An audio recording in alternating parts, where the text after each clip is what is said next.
Inamin ni Raisa Senon na hindi na siya ni-renew ng GMA Network, dahilan kung bakit tuluyan siyang lumipat sa ABS-CBN. Ayon sa aktres, kahit pa mataas ang ratings ng mga proyektong kanyang ginawa bilang kapuso, dumating sa puntong tila na baliwala ang kanyang kontribusyon sa network na matagal din niyang pinagsilbihan. Sa mga panahong yon, naging sunod-sunod ang matagumpay na proyekto ni Raisa sa GMA, kabilang ang mga seryeng tumatak sa primetime audience. Kaya naman, para sa maraming netizen, nakapagtataka kung bakit hindi na ito sinundan ng panibagong kontrata, lalo na't patuloy pa rin ang kanyang kasikatan at lakas sa masa. Gayunpaman, nilinaw ni Raisa na wala siyang sama ng loob sa GMA Network.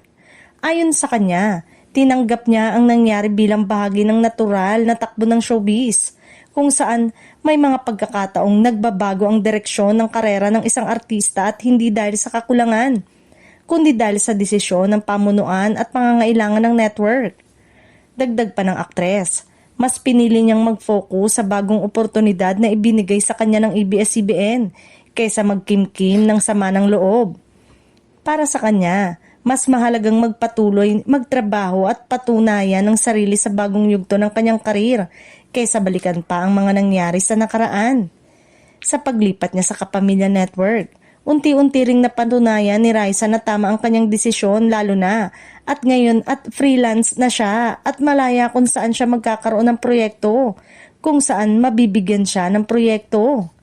Mas mabibigat na papel at mas malawak na exposure na lalo pang nagpatatag sa kanyang pangalan bilang isa sa mga respetadong aktres ng kanyang henerasyon. Sa huli, malinaw ang mensahe ni Raisa Senon. Walang galit, walang sumbatan, kundi pasasalamat at pagtanggap. Isang paalala na sa mundo ng showbiz, hindi lahat ng pagtatapos ay kabiguan. Minsan, ito ay simula lamang ng mas malaking oportunidad at mas matibay na tagumpay.